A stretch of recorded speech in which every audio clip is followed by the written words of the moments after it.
Quando o Santos está de folga e não apronta no profissional, apronta na base, né? Essa aqui é a verdade. Hoje, nesse sábado, né, dia 11, o Santos avançou no Sub-15 para as oitavas de final do Campeonato Paulista, né? Bateu o Guarani de novo por 3-0, caminhando agora para as quartas de final. Tem o clássico contra o Corinthians, dificílimo, porque o Corinthians tem uma geração bem boa. Enfim, mas avançou vencendo muito bem, enquanto o Sub-17 foi eliminado, podemos dizer assim, de forma até vexatória para o Juventus da Moca, perdendo em Santo André por 2-0, porque simplesmente o Juventus foi melhor, não tem nem justificativo, o Juventus foi melhor, teve toda uma capacidade mesmo de controlar o jogo que o Santos não teve em nenhum momento. O Helder estava perdidinho, perdidaço mesmo. Então acho que é um ano aí, uma temporada que muita coisa precisava ser revista no Sub-17. Eu sei que tiveram coisas também de planejamento muito erradas, coisas extracampo que aconteceram, tipo a questão da academia e do gramado terem toda aquela reforma. A academia em si, eu digo a nova estrutura no geral, tá? A nova estrutura poder ser usada só agora, tipo há 2, 3 semanas atrás, o gramado ainda não pode ser utilizado, o Santos perdeu muito tempo em campos horríveis, que atrasa a evolução, é bem verdade, mas algumas escolhas da comissão técnica, especialmente jogos como hoje, foram muito questionáveis e a gente precisa falar disso.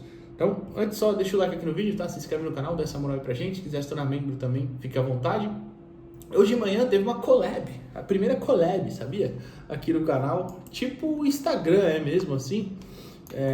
Foi lá com o Felipe Noronha, do Eu Vim de Santos, é óbvio. E hoje a gente postou justamente, curiosidade, né? A gente postou justamente hoje, mas tinha sido gravado já na quinta-feira, uma entrevista com o Vinícius Rocha, que é desse time Sub-17, também da seleção brasileira, da categoria, e o Davi Nogueira, que é o camisa 9 do time. A entrevista foi feita com os dois na quinta, papo bem legal, os dois estavam bem à vontade e falaram ali sobre a carreira, né, futuro, projeção assim, seleção brasileira, o Santos, é claro, e, enfim, falando disso, dessa moral. Tem ou aqui no canal ou no 20 Santos, porque como eu falei, a collab aí aparece nos dois aparentemente, mas se você não achar aqui, com certeza tem no 20 Santos. Dito isso, beleza, falar sobre hoje, porque eu vou começar com o lado bom, né? O Guarani e Santos, que foi 3-0 pro Santos, passou na Guarani TV. Até foi um jogo que eu vi o primeiro tempo, que começou às 9, o Sub-17 começou às 10. Então, no segundo tempo do Sub-15, estava começando o 17. Aí deu para ver nas duas telas ali. Mas o Santos, uma vitória bem protocolar. O primeiro tempo, assim como o 20 ontem, bem tranquilo. O Santos cozinhando o jogo, assim, com uma inteligência bem grande até para a partida. E assim, até para falar sobre a construção desse resultado em si, é bom falar o quão importante foi o goleiro Henrique Braz, né? Na classificação, na eliminatória no geral, né? Na ida e na volta. Por mais que tenha sido 3-0 os dois jogos, no primeiro, quando estava 2-0, ele evita um gol certo, uma cabeçada que ia no ângulo, e ele faz uma defesaça lá em Santo André, e garante o 2, e aí o Santos no último lance faz o terceiro. E hoje, quando estava 0-0 ainda, também ele faz 2 defesas incríveis. Então, olho nele, já ouvi falar muito bem. Eu ouvi falar também até que é um goleiro que precisa de um entendimento melhor ali da hora de, talvez, como é que eu posso explicar? Ele tem umas saídas do gol meio estranhas, sabe? A hora de talvez dar uma rasgada, a hora de esperar um pouquinho. Mas no geral, acho que é um jogador ali que é bem interessante e a gente pode esperar algo mais pra frente. O Santos tem formado bons goleiros, né? E ele foi muito importante fazendo defesas aí especiais mesmo nessa eliminatória.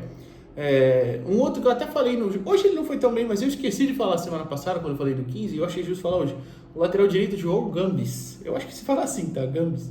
Mas ele foi muito bem, eu gostei muito da partida dele na ida. Hoje nem tanto, foi mais tranquilo. E, enfim, mas na eliminatória no geral, quem também foi bem é o Miguel Zulu, né? Que as transmissões chamam de Miguel Ângelo, aliás, no press kit e tal, mas o Santos chama de Miguel Zulu, então por isso que eu tô chamando, tá? Deu assistência hoje e semana passada fez o gol saindo do banco, foi bem interessante. Além dos titulares, claro, que vocês sabem, o Arthur Lima, o camisa 10, foi muito bem. O Ravi, que substituiu o Inácio, semana passada fez um bom jogo. Hoje fez um papel de mais correr ali, brigar, cansar os zagueiros, digamos assim. E aí o Ignacio, quando entra, voltando, lembrando que ele voltou lá do torneio da Liga Evolução Sub-15, né, que a Argentina perdeu pro Brasil na final nos pênaltis. Ele fez o pênalti dele, inclusive, até postei no Twitter isso. Ele faz o pênalti dele, provoca o goleiro do Brasil, mas é que aí o companheiro dele perdeu também, então não adiantou nada. Mas ele fez um campeonato interessante, foi de reserva lá, porque o principal jogador e artilheiro do torneio era da posição dele, era o camisa 9 da Argentina, o 9 de função, tá? Então, enfim, mas hoje voltou o Santos, voltou no banco, quando ele entra já sofre o pênalti, e aí o Thiago Barros cobra e faz 1-0, depois o Brian Torres no escanteio, ele bate escanteio, a bola vai para um lado, volta para o outro, ele pega de primeira fazendo um bom gol, um belo gol inclusive, e o Júlio César completa depois de um cruzamento do Miguel Zulu pelo lado esquerdo. O Miguel partiu, cruzou rasteiro e ele completou para o gol. Mas no geral, como eu disse, um jogo de muito controle do Santos, essas esticadas na lateral acabaram dando bom resultado. O que é uma esticada na lateral que eu quero dizer? O primeiro gol sai, né? Uma bola esticada pelo lado direito, cruzamento para a área, o Ignacio finaliza, o goleiro pega no rebote, ele vai pegar o rebote e derrubam ele. O segundo gol é um cruzamento também, né? Vindo como eu falei, o Brian Torres cobra o escanteio, ela vai para o outro lado, depois cruzado de novo para a área, ele completa. E o terceiro de novo, uma esticada, só que ele só pelo lado esquerdo, bola no fundo, no corredor mesmo do lado esquerdo, o Miguel Zulu cruzou e aí o Júlio César completou. Mas assim, no geral, o jogo que o Santos criou oportunidades, até usando um pouquinho mais de bola longa. No primeiro jogo eu achei que o Santos usou mais inversões, sabe? Inversão partindo no meio de campo para pegar os pontas um pouco mais livres. Hoje eu não achei tanto isso. Foi um pouquinho mais direto, uma ligação um pouquinho mais direta, mesmo o Santos tendo 4 meio-campistas, né? O Thiago Barros, que é o capitão e cobrou o pênalti, fez o primeiro gol, ele ficou mais fixo, e aí você tinha o Kaique Silva de um lado, o Nicolas Paulino do outro, e o Arthur Lima mais livre, assim, na frente 2 atacantes com o Léo Salim e o Ravi. Depois foi o Ignacio, como eu falei, e o Brian Torres fez um pouquinho esse papel de meio, também partindo mais para o lado direito. O Júlio César também depois acabou fazendo o papel também um pouquinho mais à frente, na hora do gol, por exemplo. Mas a configuração foi parecida com o primeiro jogo, só que eu achei que o Santos tentou uma partida mais direta mesmo, com ligações um pouquinho mais diretas e tudo mais. Mas, enfim, uma eliminatória bem tranquila contra um bom time do Guarani, tá? Por isso, de novo, vale destacar o Henrique Braz. Acho que hoje o Thiago Barros também fez um jogo interessante, o Arthur Lima também, enfim. O Ignacio, quando entrou bem. Mas os comandados aí do Fabrício Monte fizeram realmente uma boa campanha. Fizeram 6-0 aí no agregado, passaram com 2 vitórias, importantíssimo para somar a pontuação. E agora pegam o Corinthians, né? Agora o 17, que foi o triste do dia, né? Por que o triste? Para começar que o Santos já tinha errado logo cedo no jogo. E depois erra igual, né, praticamente, numa saída de bola. E assim, eu não sei se foi falta de atenção, ou se... É que quando você erra 2 vezes, num jogo que tá igual, eliminatório chegou 2-2, e aí você entra como se parecia que o Santos estava entendendo um jogo resolvido, não sei. Enfim, e aí eu preciso alertar que isso talvez seja coisa da comissão técnica, né, de fazer os meninos entrarem ligados, fazer, olha, uma eliminatória, a gente perdeu, tá fora, e não pode errar da forma que errou, ainda mais tão cedo. Numa saída de bola bizarra, o João Pedro, os 2 meninos do Juventus estavam na linha da área. O Santos foi sair tocando, mas o João adianta a bola, espera, e aí perde e toma um gol assim, bizarro. Enfim, 1-0 ali que não poderia ter acontecido tão cedo. E depois... continua assim, o Santos toma o gol e não teve muita, como é que eu posso dizer, aquela empurrância, não teve vamos colocar aquela pressão, não teve, o Santos simplesmente não conseguia avançar muito no campo do ataque do Juventus. E aí depois, cara, o primeiro lance talvez tenha sido quando o primeiro e único, talvez, quando o Matheus Garcia finaliza uma bola, o Nadson cruza, acho que é o Davizinho que ajeita, acho que é. E o Garcia chega batendo de primeiro, o goleiro faz a defesa e tal. Beleza. Aí depois disso foram só um chute de longe, outro, um do Fábio, um do Davi Nogueira, que acabou tudo saindo mascado e tal. Beleza. Só que isso era o quê? Com 20 e poucos minutos e o Helder já mudou o time. E aí pra mim já começou o desespero. Por quê? Ele tira o Cabelo e coloca o Pradella, ou seja, um volante por um centroavante. Aí você fica com 2 centroavantes. Por mais que os 2 sejam centroavantes pouco móveis, tá? Um pouco mais móveis, melhor dizer. O Davi e o Pradella. Beleza. Não é o problema jogar com os 2. O problema é quando você desiste da estratégia e aí isso mostra como você tem um erro logo de seguida. Por quê? Primeiro que o Pierre já estava no banco, eu não sei porquê, não sei se foi condição física, semana passada ele não foi para a partida. Não sei se foi condição física ou o quê, mas ele entrou no segundo tempo. Para mim, o melhor volante do 17 no ano até agora. Aí ele ficou no banco. Aí entrou o Cabelo, que é um volante mais preso, e o Garcia um pouco mais livre, tudo bem. Mas aí você só ficou com o Garcia ali por dentro, o Benício baixava para fazer essa segunda saída, mais ou menos, só que não baixava tanto. E aí o segundo gol do Juventus, que estava subindo a marcação, tanto que roubou a bola por 2 vezes ali, criou chances. Sai como? Uma roubada de bola, porque o Garcia, o Santos sai tocando bola, o Garcia vai puxando para o lado, não tinha ninguém para tocar a bola perto dele. O Juventus rouba a bola, pega uma zaga desprevenida, um 3 contra 2, e aí faz o 2-0, e aí foi pro vinagre já logo cedo, né? Não tinha o que fazer. Não tinha o que fazer, pelo menos porque o dia estava muito ruim, né? O dia técnico ali dos jogadores também foi muito ruim, tá? Não foi só a jornada do Helder, não. Mas foi muito, muito ruim mesmo. A estratégia em si. Acabou que eu nem falei, né? O Santos foi a campo com o João Pedro, o Davizinho, o Gabriel Coco, o Samuel Costa e o Rafael Gonzaga. O Cabelo, o Matheus Garcia, Fábio, Benício, Nadson e Davi Nogueira. Aí depois já no primeiro tempo entra o Pradella no lugar do Cabelo. As outras substituições eu falo depois no final. Nem falei a escalação do 15, mas eu coloco na tela, tá? Enquanto eu falei, com certeza eu coloquei o campinho na tela. E aí o Santos volta pro intervalo com outra mudança, volta do intervalo, na verdade dizendo, com outra mudança, que é o Guilherme Cruz, lateral direito, no lugar do Gabriel Coco, zagueiro. Aí o Cruz foi ser o zagueiro, o Davizinho tendo muita liberdade, o Davizinho que ganhou essa vaga do próprio Guilherme Cruz quando ele se machuca, inclusive. E aí o Cruz, é um jogador um pouco mais de bola no pé, de qualidade mesmo com a bola no pé, faz essa saída. Entendo a mudança, mas eu não sei se eu gosto muito não. Se em outros jogos já deu bem errado. Mas tudo bem, no desespero a gente até vai. Aí o Santos começa o segundo tempo mais a pressão, tem uma chance do Fábio, que ele bate com muito perigo. Tem um cruzamento do Davizinho mesmo, que o goleiro defende, cabeçada do Benício, é isso?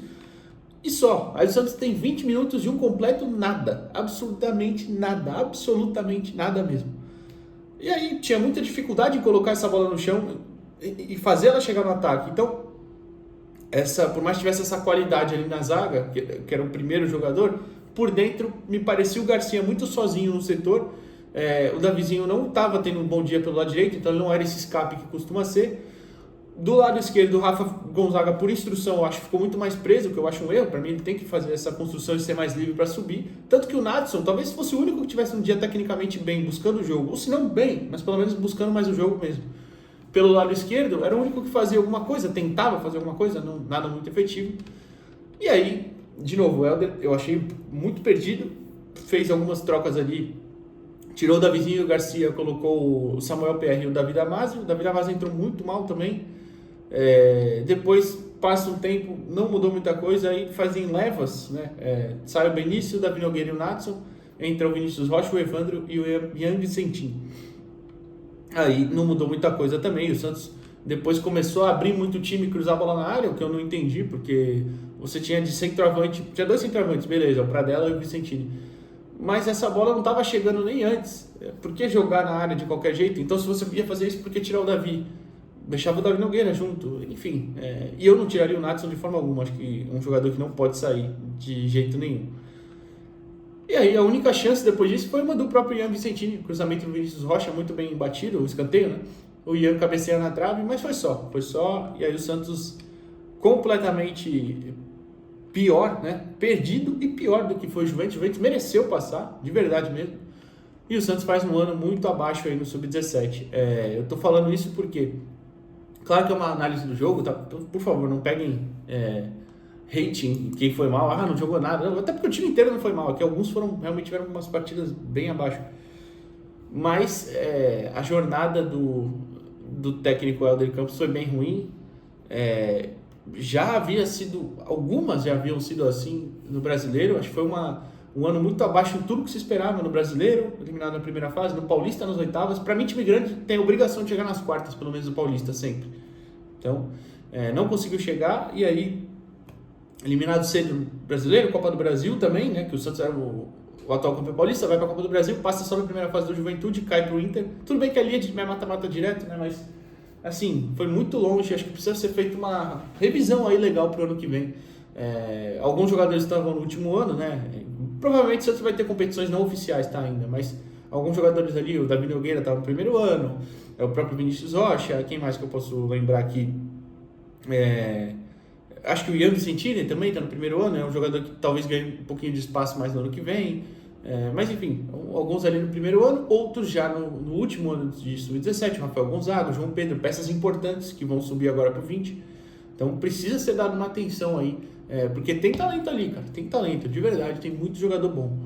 Mas o trabalho não foi bem legal, não foi bem feito e acho que precisa melhorar. Enfim, amanhã, só para passar rapidinho, amanhã tem alguns jogos, eu vou abrir aqui no ótimo perfil A Base do Santos, abrir o Twitter deles, aqui ó, Sub-11 pega o Red Bull no Estádio Espanha, perdeu a ida, né, tem que virar o jogo, joga em casa. O Sub-13 faz o clássico contra o Corinthians fora, empatou o jogo de ida. O Sub-12 venceu, enfrentou o Red Bull Bragantino fora, precisa só empatar. E o Sub-14 empatou também, os dois com o Red Bull Bragantino, tá? O 12 e o 14. E fora de casa, o 11 também é mais em casa.